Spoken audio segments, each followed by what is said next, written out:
I utbildningsradions serie Handikappbilder ska vi nu visa den amerikanska dokumentären Utmaningen.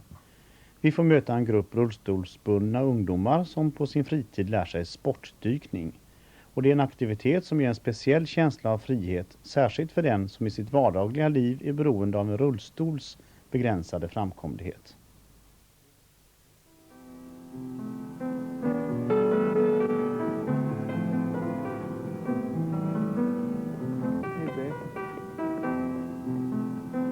A man will not be measured by the length of his stride or the strength of his arms. It is the will, the determination to move with the mainstream of life's adventure that measures a man or woman. This is particularly so with those who have, by fate, been disabled.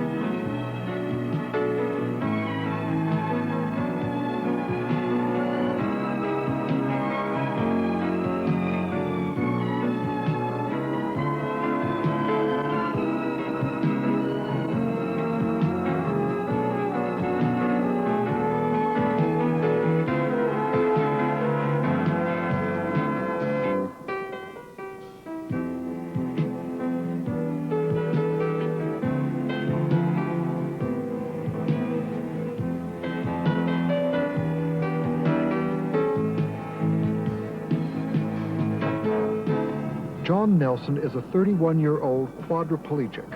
He commutes to work each day in an electric wheelchair. For exercise, he works out with a light self-propelled chair along the Charles River. Betsy Pillsbury is a paraplegic. She is also 31. Having full use of her arms, she can drive herself to work in Cambridge from a Boston suburb. She is a graphic artist in an architectural firm. Betsy, do you think you could come over and look at this with us? Sure. John and Betsy both belong to an adaptive scuba association called the Moray Wheels. They helped to found the club, attracted to scuba diving not by fate, but by a desire to be active in one of the great adventures of our time, if their bodies could meet the challenge.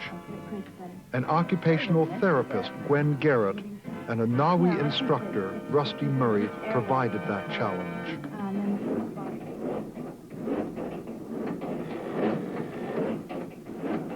Okay, Frank, keep it going. Good job.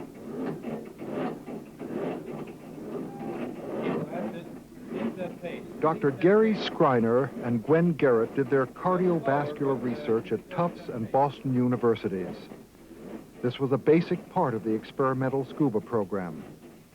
What I wanted to do was to make a study that would really document the psychological as well as the physical changes people would incur while learning to scuba dive.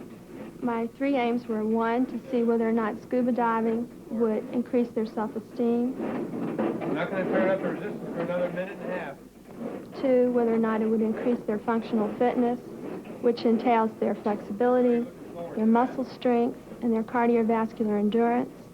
And three, to say that this really is a therapeutic and rehabilitative activity that should be supported and should be available for people with disabilities to enter into, and hoping to get the respect of the medical community and therefore get the support of the system. Diving was a way of life for Frank Eddy. Gwen's program would return him to diving just 9.5 months after his accident. I wasn't so much surprised by the response of the students as I was captivated. They were totally dedicated in proving what people with physical disabilities could do in terms of increasing their fitness. They were pulled 3 or 4 times a week, and they swam very hard. They were totally dedicated to the project. Okay, Charlie, I want you to bend your elbow all the way up. And now extend. Good. These measurements, conducted progressively at each pool session during the study, enabled Gwen to assess the benefits of scuba for disabled individuals. It's going to blow your whole floor. This careful program of testing was a first in the field. pinch a little bit. You're not very fat, Charlie, there. Oh, I have someplace. Don't let me pull you out. Muscle strength and development, blood samples, EKGs, blood pressure, respiration. The tests at times seemed endless.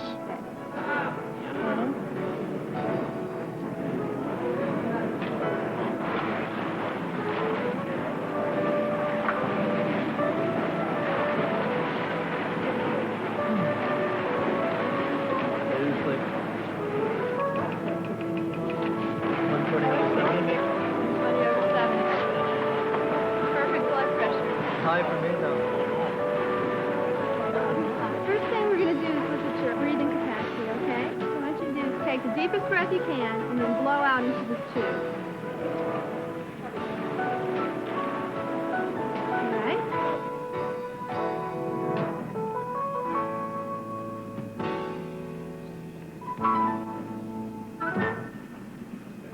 Okay, what I'd like for you to concentrate on tonight is that we're going to learn how to enter the water, and you're going to learn about rescuing yourself, righting yourself, and then go on into snorkeling. You all have masks, and you've attached the snorkel to the mask for the snorkel keeper.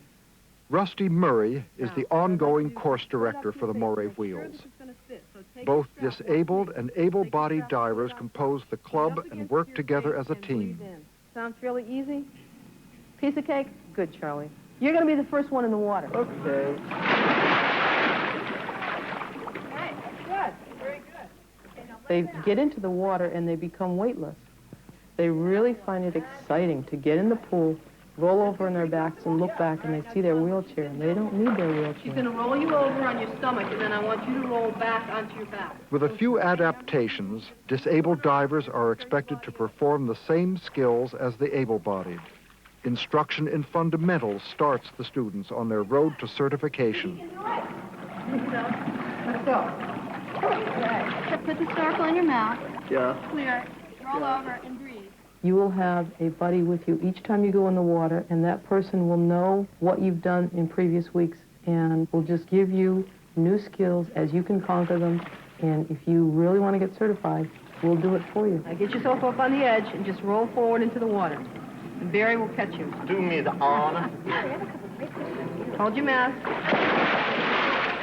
You didn't catch your rope. You comfortable? All right. Roll over on your stomach and just breathe. I never doubted that I would succeed in scuba diving. It was something that I really wanted to do, and so I knew I could do it. Okay, pick her up. Coming up. Okay, Ben, that's pretty good. Did you have some water in your snorkel that time? Yeah, I did. Yeah, you gotta blow it out. I tremendously admire anyone with a disability that they can live their lives normally, and in addition that they're even interested in trying this crazy scuba diving sport. I have got more respect from the people at work as far as my diving goes. I think it's something that makes me a little unique. Feels great. I'm impressed. Very good. Hi, Bob. Hello. You wish you were in the water there, don't you? Huh? Well, it's cold out tonight. I know. Bob Stetson's been disabled for about 30 years, and so he's a really experienced and gutsy guy. They got together and they started handicap scuba diving in New England, with Gwen giving ideas and Rusty giving a lot of her knowledge about diving, and Bob giving all of his guts, and they started working out in the MIT pool. Got to the point where you showed me that you could do it. Well, that was a long, long time ago. I read something that was really neat the other day. We said we had a physical exercise chauvinistic society. You know, if you can't exercise in the 80s, you can't participate. And I'm no jock, but just out there and doing something that is exercise is a hell of a lot of fun. Okay, go. See, the vest is going to hold you up. There's no problem, right? That's good. Take a breath. Take the regulator out of your mouth and put your snorkel in your mouth. Clear the snorkel. He made me jump, didn't he? Things to remember, first of all, always hold on to the regulator if you're the donor. Second of all, make sure that there's air coming out of your mouth whenever the regulator's not in your mouth. You should be exhaling bubbles whenever the regulator's not in your mouth. And if you're donor, hold on to your buddy. Hold on to him so that he doesn't move away from you. Any questions? Okay, so move away a little bit so you've got some room, and let's go on down, get comfortable, and set up the buddy breathing pattern.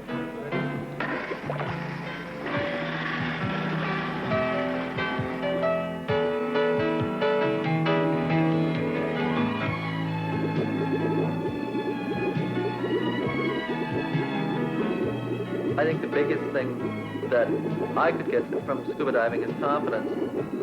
I get confidence in myself trying something new, and I look at another activity and I say, yeah, I'll give that a shot. You know, why not? I'm sure there are a lot of disabled people who would never even imagine that they could scuba dive. And it's just such a wonderful freedom. It's a great feeling to glide along through the water.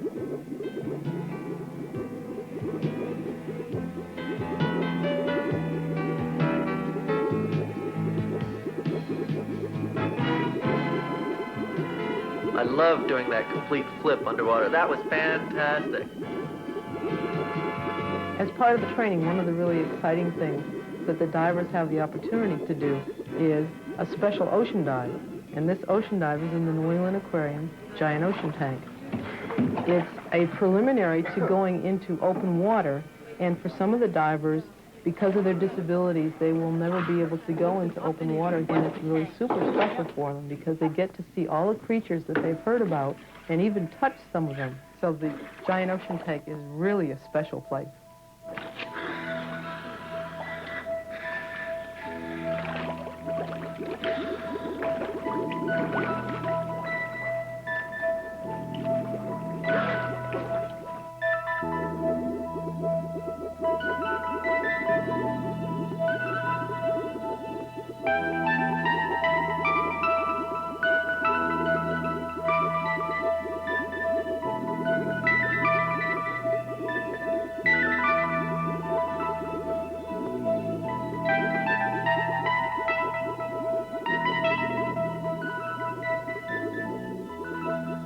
I think you could probably dive for years and years and never come into such intimate contact with such large marine animals as we did here.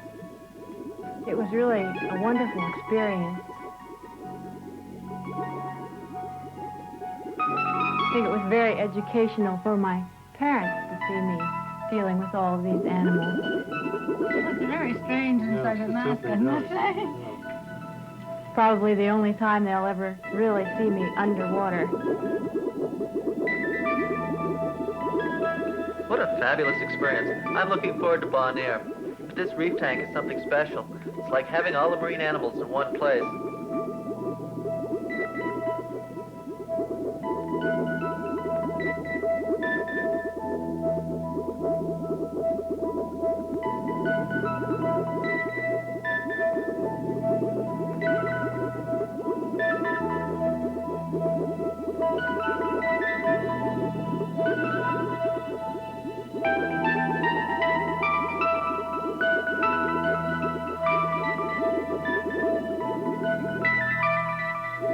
I don't think that my mother or my father ever could envision me holding a moray eel in my arms.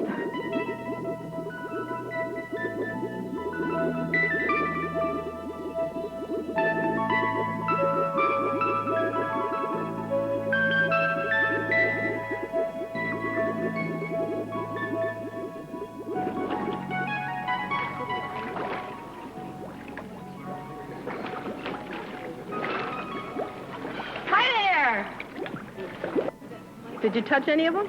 On the way up, I could feel this warm thing on my hand. I turn around and it's gaping shark. I said, hey, wait a minute here. And I put my hands at my side, and he just kind of meandered right on by.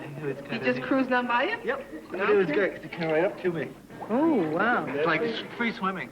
I think it's awfully nice to have somebody to share your dive with after you finish, to talk about it and just look at things together. You visited big ones. Do the sharks make you nervous? No, not really.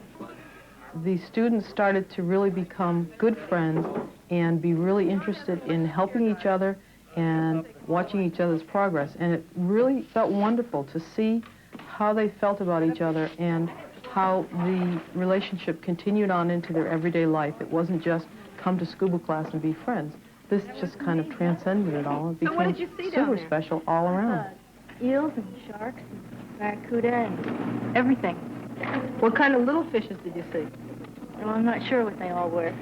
Oh, you better Angel study fish? up. I know. We're going to go to Bon Air, and you need to know the fishes when we get down there. I know. Bon Air in the Netherlands Antilles, one of the great Caribbean dive centers. The moray wheels head for the reefs on one of the flat tops from Don Stewart's habitat. Dee Scar, famous for her Touch the Sea program, would be diving with us the entire week. I'd read Dee Scar's articles and seen the pictures. I was thrilled to meet her. The sun felt wonderful. For Lori and me, New England winter seemed far away.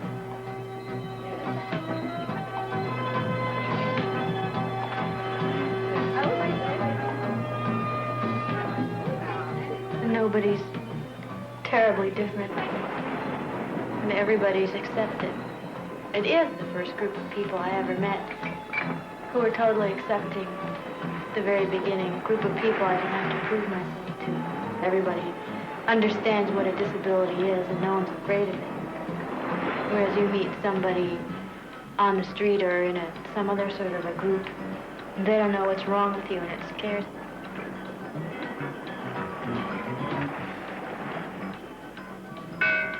Handicapped divers proudly assert their self-reliance in every viable way. There's a time, however, when help is required. Getting in and out of the water is such a time. Their buddies understand that fine balance between need and independence.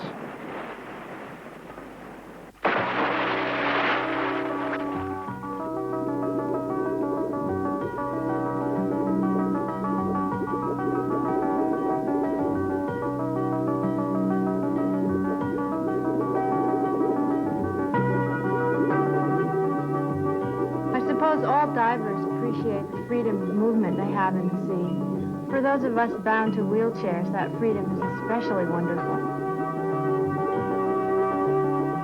Watching John underwater just makes me feel good inside. On land, he only can go along the path that his wheelchair will roll along. Under the water, he can go anywhere he wants. They didn't have buoyancy compensators when I used to dive as a kid. It meant a lot for me. You know, you look down 30 feet and you want to go down there, you can just let little area UBC and just swim right down. No problem at all.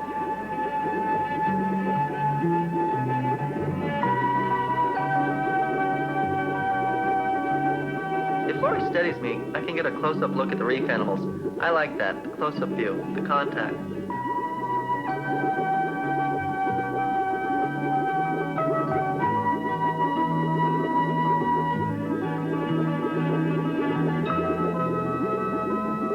I would like to try underwater photography. When I reach the point where I need another dimension of diving, everybody's always very, very curious as to what I've seen underwater, and it would be great to be able to record it. The tube sponges look like organ pipes. Dee had told us that, like all sponges, these were porous. She demonstrated by blowing air into them at the bottom. A shower of bubbles came up out of the top.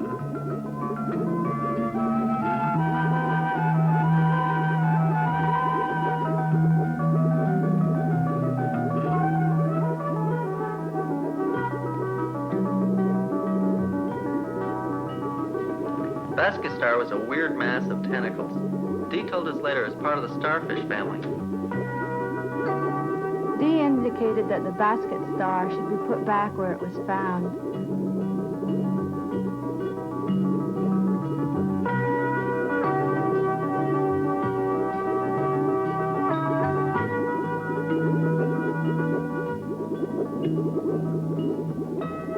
John actually touched a scorpionfish.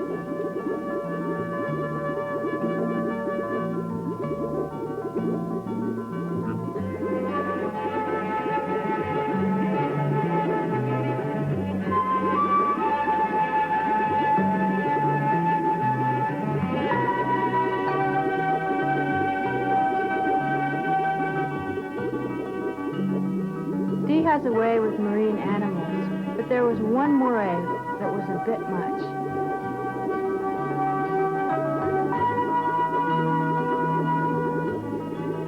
I thought I was prepared for his coming up to me, but I wasn't.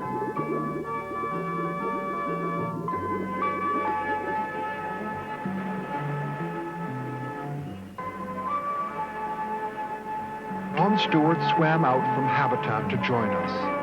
And if it's dawn, you better stand by to repel boarders.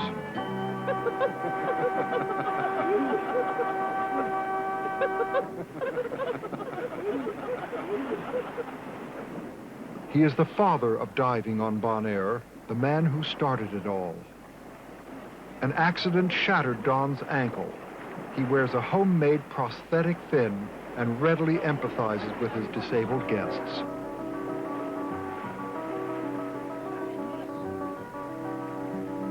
Tecna's new DPVs are the most exciting development in diving equipment in years. We had 2 of them. I had a little trouble balancing at first. Divers aren't aware how much they depend on their legs and fins for balance, but I soon got the hang of it.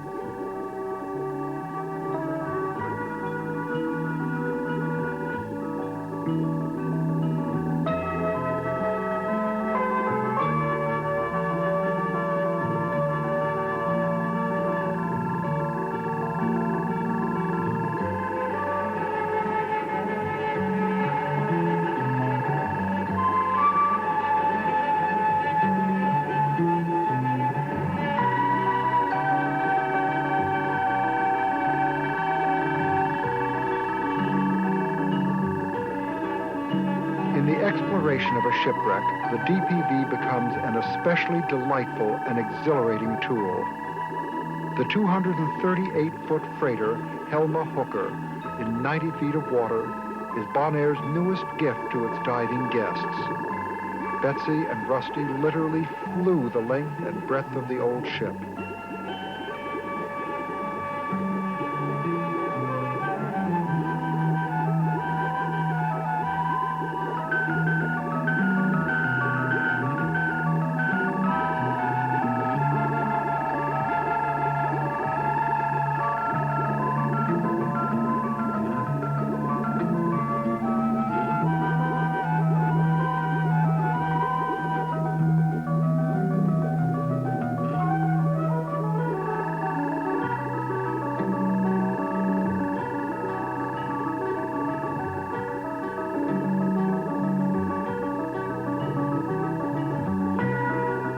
I went through a lot of places where I was nervous, like I think everybody else does.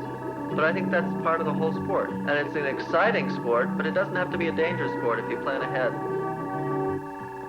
There's a little bit of evidence that paralyzed tissue might not give off nitrogen as fast as normally innervated muscle tissue. Had to be concerned about that, but so far nobody's had any problems at all in the group. I know every year I go a little bit deeper and a little bit deeper, but so far so good. Hey, look, I found an antique bottle. Probably a Hunt's ketchup bottle from some 18th century pirate.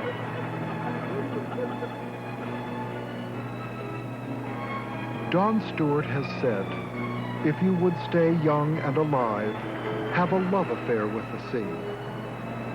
Don Stewart knows. So do the moray wheels. The Charles River may not be as inviting as a warm water wreck in the Caribbean, but then one could do worse than a crisp December morning in New England. These days, the finest diving is only a few hours away by plane from any major city. It's not where you live, it's how you think. Zorba might have said, to be alive is to loosen your belt and look for adventure.